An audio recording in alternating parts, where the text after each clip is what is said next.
Bienvenue sur Libre à toi, le podcast qui déclenche l'envie d'être soi-même, sans paillettes ni fausses promesses. Je suis Flo, coach en organisation bienveillante et intuitive depuis plus d'1 an. Je suis aussi passionnée par la connaissance de soi et le bien-être.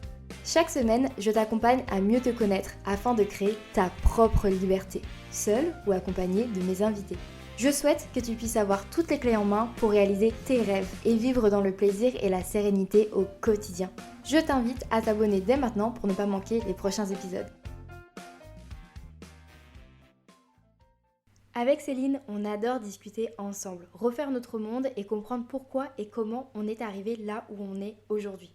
On a décidé, pour une fois, d'enregistrer ces conversations pour partager avec toi notre expérience, nos conseils et aussi t'aider à ne pas faire les mêmes erreurs que nous. On te souhaite une très belle écoute.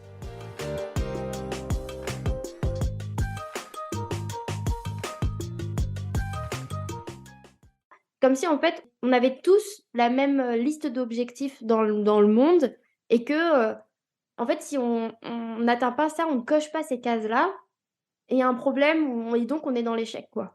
Justement, moi, c'est ce qui faisait que j'étais pas du tout attirée par cette idée de réussite parce que pour moi, la réussite était trop calquée sur des envies de la société dans lesquelles je ne me retrouvais pas et dans lesquelles encore aujourd'hui je ne me retrouve pas. Et pour moi, aujourd'hui, la réussite, c'est vraiment plus, de pouvoir justement sortir de ces injonctions faites par la société et du coup de me permettre de vivre ma propre réussite à moi.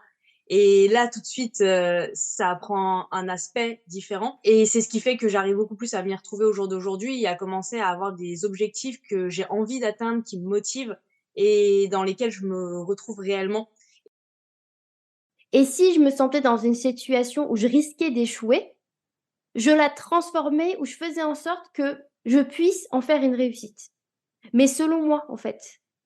Et pourtant, pendant des années, j'étais énormément dans une notion de performance, de vouloir que tout soit parfait et que si ça ne marchait pas, eh bien, je cherchais pas, en fait, forcément à corriger ou à améliorer. Je passais à autre chose, en fait, pour éviter de rester dans une situation que je pouvais considérer comme un échec. Mais donc je mettais de la distance, en fait, avec ça et je m'arrêtais pas sur mon échec pour me dire: «OK, là, tu as échoué, on tire un trait, mais on va essayer de comprendre pourquoi». Et ça, je l'ai fait bien plus tard. D'avoir ce retour en arrière sur l'échec et pour le considérer, ouais. Ouais, en fait, tu veux dire que tu prenais pas du tout le temps de faire pause sur un échec? Non, Tu parce que je prenais pas de temps de faire pause tout court, donc encore moins sur un échec.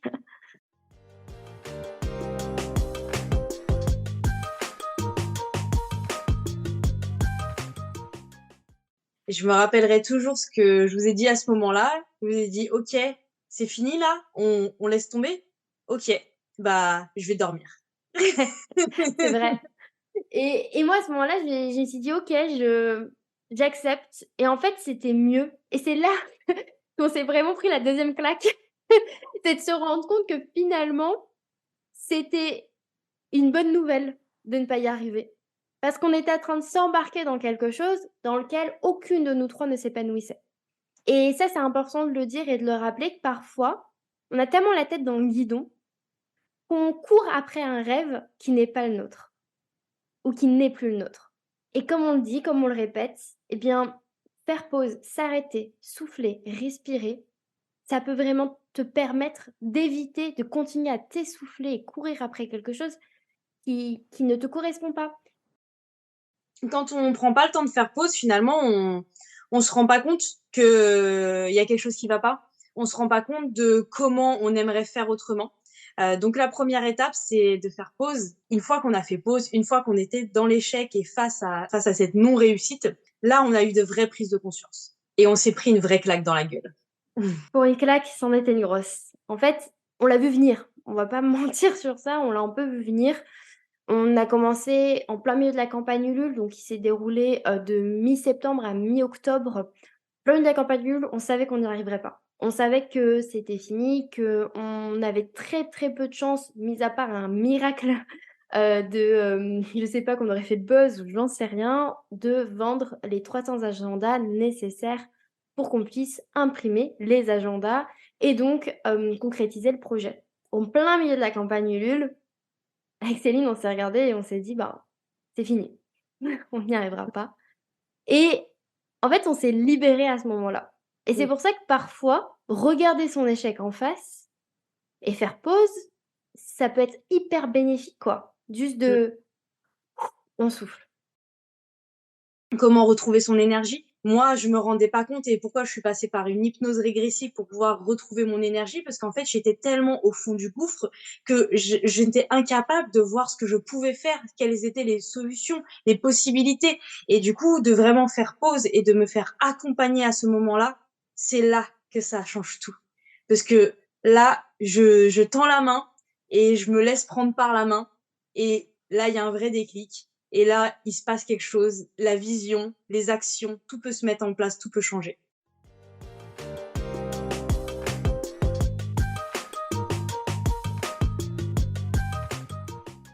J'ai compris, que je n'avais pas la même énergie et les mêmes possibilités que d'autres personnes et que maintenant, il était temps de l'accepter pour, mieux me respecter, en fait.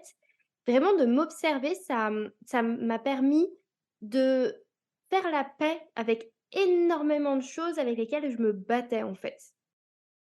Le fait de beaucoup se reposer, et que ça permet derrière d'être bien plus efficace et vraiment plus je m'observe, plus je fais attention, plus je me rends compte que quand j'ai eu de longues périodes de repos, de prendre soin de moi et donc oui, les plus grandes périodes de repos m'offrent de grandes périodes d'efficacité, de «productivité» entre grands guillemets, de créativité, de motivation et maintenant, j'ai beaucoup plus accepté ça et aussi, le fait que j'avais besoin de changer beaucoup mon quotidien.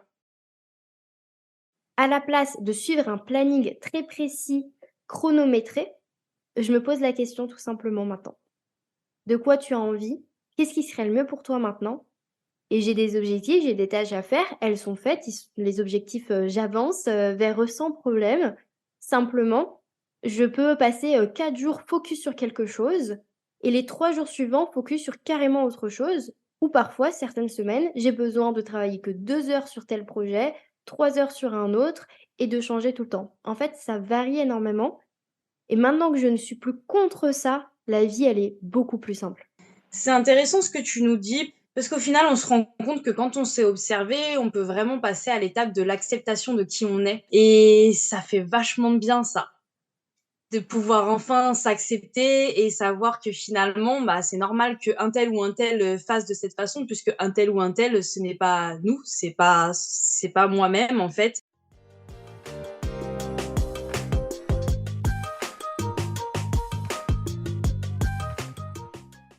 Le corps, ça a une place centrale dans ma façon de voir la vie aujourd'hui, dans ma façon, d'entreprendre chacune de mes journées, la manière dont je planifie, chacun de mes objectifs. Je place vraiment mon corps et ma santé vraiment au centre de tout ça parce que je me suis rendu compte à quel point ça jouait sur mon moral, bien évidemment, mais aussi, bah, sur ma créativité, ma productivité, mes envies et ça jouait bien sûr sur tous mes résultats.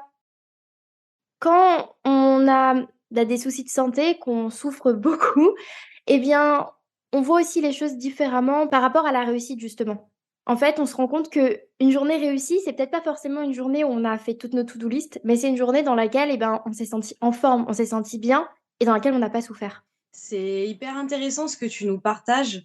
J'ai bien envie de rebondir sur cette idée d'une journée réussie dans laquelle, on n'aurait pas souffert finalement, dans laquelle on se sentirait en forme, en vitalité comme j'aime beaucoup le dire. On se sent un petit peu en pleine possession de ses moyens finalement. On sent que notre corps, il est là pour nous soutenir et on s'arrête souvent sur l'aspect physique d'un corps, mais finalement, je trouve que penser beaucoup plus à, son aspect fonctionnel, ça nous aide aussi à se reconnecter à soi, à se reconnecter à nos valeurs, à ce qu'on aime faire. On va le voir tout de suite différemment. On va plus du coup se dire que, c'est juste là pour faire beau et qu'il est là pour plaire aux autres. Non, il est là pour nous soutenir chaque jour dans toutes les choses qu'on a envie de faire. Et aujourd'hui, j'arrive à pratiquer beaucoup de mouvements avec cette motivation finalement tous les jours. de me dire: «Ça fait tellement de bien à mon corps, ça lui permet tellement d'évacuer énormément d'émotions, de petites choses qui restent bloquées en temps normal» et ça me motive vraiment à bouger un petit peu mon corps tous les jours, même si c'est que 5, 10, 15 minutes par jour. Et ben, tous les jours, je vais essayer de marcher, de danser, de m'étirer, de faire 5 à 15 minutes de yoga et quand, j'ai envie et que j'y arrive, je fais plus. Je vais faire des sports aussi, beaucoup plus, actifs qui vont permettre de plus détoxifier, comme du cardio, des choses comme ça. Mais tout ça, ce qui me motive derrière, c'est finalement de me sentir juste bien, de me sentir en forme et de gagner en énergie et ça, je vois une différence tellement énorme depuis que je pratique un peu plus de mouvement au quotidien.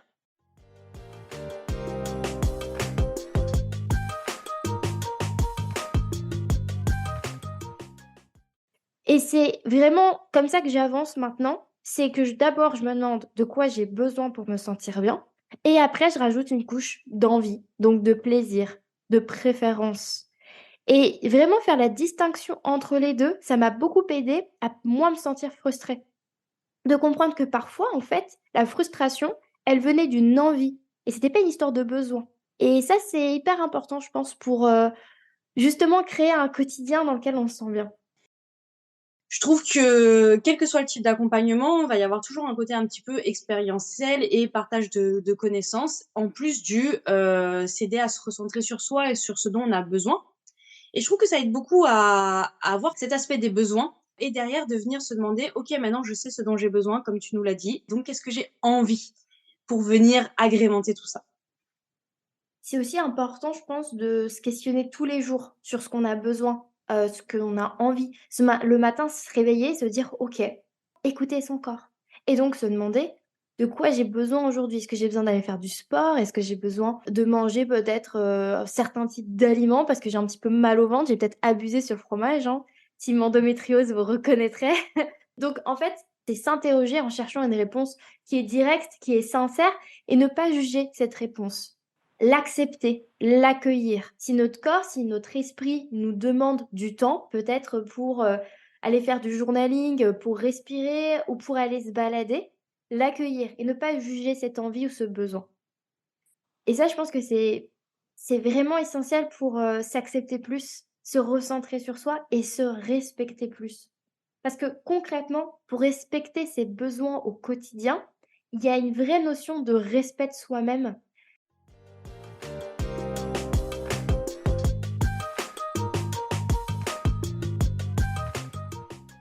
J'ai appris à prendre des pauses, chose qui n'est pas forcément facile, dans notre société actuelle. Prendre des pauses régulièrement, des pauses qui nous font du bien et parfois un petit peu se forcer à couper quand on est, hyper focus sur quelque chose, mais qu'on sent que, en fait, ça vient plus. Toute la réflexion derrière ne se fait plus correctement. Ce moment-là, bon, bah, certes, on était focus, on a super bien avancé pendant 1 heure et demie, mais là, en fait, c'est le moment de couper. Si jamais on commence à vriller et à ne plus savoir vraiment ce qu'on veut écrire, ce qu'on veut faire, c'est le moment de couper, c'est le moment de faire une pause. Rien que 2 minutes, juste de lever la tête, lever les yeux, regarder un petit peu en face et ben, c'est une pause qui peut vraiment faire du bien. J'aime bien dire que la déconcentration, c'est une pause qui s'impose. Parce que c'est clairement ce qui se passe. Généralement, quand on se déconcentre, eh bien, on se sent hyper frustré, on a l'impression, qu'on sait pas être concentré et que c'est hyper compliqué. Mais souvent, c'est parce que derrière, il y a d'autres problématiques. Soit on est fatigué, soit on est arrivé au bout de ce temps de concentration. Le cerveau, sauf s'il est préparé et qu'il rentre dans ce qu'on appelle l'état de flow, eh bien, c'est hyper compliqué pour lui de rester concentré pendant des heures et des heures non-stop. Il a besoin de se reposer, il a besoin de faire un break et donc d'aller dans le plaisir. Et c'est pour ça qu'on va avoir tendance à aller chercher, que le cerveau puisse se récompenser d'être resté concentré longtemps, il va aller chercher un petit peu une dose de dopamine. Donc c'est pour ça qu'il va aller sur les réseaux sociaux, ou qu'il va commencer une conversation avec son collègue. Parce qu'on va avoir cette envie, eh bien, de faire autre chose. Et donc, si on prend la maîtrise de ça et qu'on se dit: «OK, c'est moi qui décide que je vais faire une pause parce que là, ça fait 45 minutes que je travaille non-stop» et donc avant même de me sentir dans cet état de déconcentration, je fais le choix et je choisis de prendre cette pause. Et la pause, c'est pas du repos. Ça, c'est aussi important de se le rappeler. La pause, c'est un break, c'est un moment T, on arrête, cette tâche, en cours pour juste recharger rapidement, ses batteries. Mais c'est pas ce qui va nous permettre de tenir pendant 6 heures. C'est ce qui va nous permettre de rester éveillés pendant 6 heures et donc de, pouvoir mener à bien tout le travail qu'on a à faire. Mais des pauses, régulières ne remplacent pas votre nuit de sommeil, en fait. J'ai envie de revenir sur cette idée justement de ne pas surcharger ses to-do list ou qui me ramène, à ce que je disais un petit peu plus tôt dans je ne sais plus quel épisode. J'arrive beaucoup plus facilement à prendre conscience du temps que j'ai réellement, maintenant que j'ai pris conscience de l'énergie que j'ai réellement. Et en fait, ça passe par là, ça démarre par là. On démarre par vraiment, tout ce qu'on a pu, te raconter depuis le début de ces épisodes de podcast. On démarre par, la connaissance de soi, s'observer, prendre conscience de qui l'on est, de ce que l'on a envie de faire, mais de ce que l'on a aussi besoin de faire. Une fois que finalement on maîtrise assez bien notre énergie, de qui l'on est, de ce que l'on a envie de faire, mais de ce que l'on a aussi besoin de faire. Une fois que finalement on maîtrise assez bien notre énergie, notre niveau d'énergie, qu'on sait ce qui nous fait du bien, ce qui nous aide à nous recharger, c'est aussi beaucoup plus facile de ne pas surcharger sa to-do list.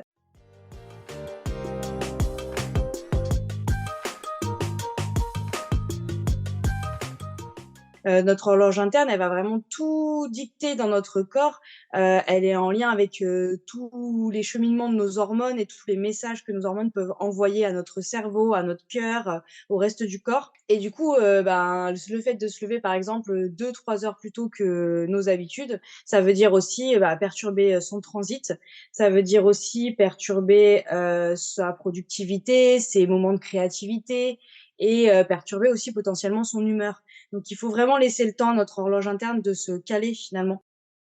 Mes problématiques de santé qui m'ont aussi amenée à me poser plus de questions et à penser plus globalement à mon hygiène de vie, là où avant, j'étais plus centrée sur le rythme de vie. Donc, la petite nuance, c'est que l'hygiène de vie, on va plus parler quand même de tout l'aspect alimentation, alors que dans le rythme de vie, c'est plus une question finalement de, bah, d'horaire, en fait, de à quelle heure on va faire telle ou telle chose. Pas seulement manger, pas seulement se coucher, mais aussi à quelle heure on va être plus, sociable, à quelle heure on va, plus prendre le temps de se reposer, de, prendre des moments pour soi ou de communiquer avec d'autres personnes. On peut faire le choix, par exemple, de travailler tous les jours de la semaine, mais de travailler que 2 ou 4 heures, par jour, contrairement à d'autres personnes qui vont plutôt faire le choix de travailler que 3 jours par semaine, selon ton travail et ce que tu peux faire, bien évidemment et pourtant, dans ces 3 jours, ils vont, travailler 10 heures d'affilée et ça leur convient plus. En fait, vraiment, ça, c'est un petit conseil que je glisse là dans ce que je raconte, c'est de se demander à quoi ressemble un peu votre semaine idéale par rapport à tout ce que vous avez appris de vous-même et ce n'est pas qu'une question de, eh bien, j'aimerais, être en vacances toute la semaine forcément. Vu que maintenant, bah, mon état d'esprit a changé et que je considère plus que la réussite, c'est le fait d'être extrêmement demandé, c'est plutôt d'avoir du temps pour faire ce qu'on a envie de faire, eh bien, c'est ma façon en fait, de profiter de ma liberté aujourd'hui, de planifier, eh bien, des moments où je n'ai rien, juste rien de planifié et ça, c'est hyper important pour mon équilibre de vie, en fait. De savoir que j'ai de l'espace dans mon calendrier parce que j'ai tellement eu de périodes dans ma vie où je n'en avais pas du tout, que maintenant c'est hyper précieux pour moi.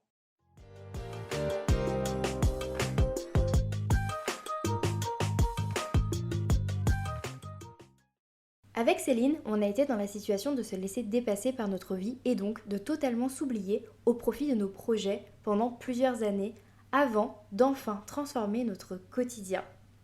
Alors en mai 2022, on a décidé de créer C'est ma priorité, le programme à deux coachs qui a pour objectif de faire de ton épanouissement et ton bien-être ta priorité. On accompagne les personnes qui se sentent dépassées, fatiguées, stressées ou en manque de repères à ne plus s'oublier et vivre pleinement leur vie.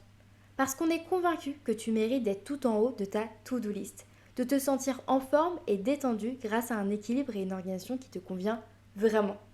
Tu peux choisir dès aujourd'hui d'appuyer sur pause pour enfin te choisir toi sans négliger ta réussite.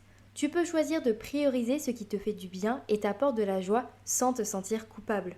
Tu peux choisir de travailler moins mais mieux pour avoir du temps pour prendre soin de toi et de tes proches. Tu peux choisir de ne plus repousser à plus tard le moment où tu t'écoutes pour enfin prendre au sérieux les signaux d'alarme que ton corps t'envoie depuis déjà trop longtemps.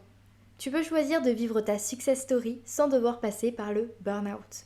Alors si tu choisis de vraiment changer les choses, on peut t'accompagner main dans la main dès aujourd'hui.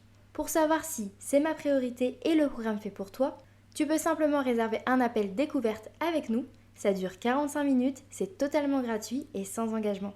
Alors profites-en si tu as envie d'échanger avec nous. Retrouve dans les notes de l'épisode le lien pour réserver ton appel découverte ainsi que toutes les informations sur le programme.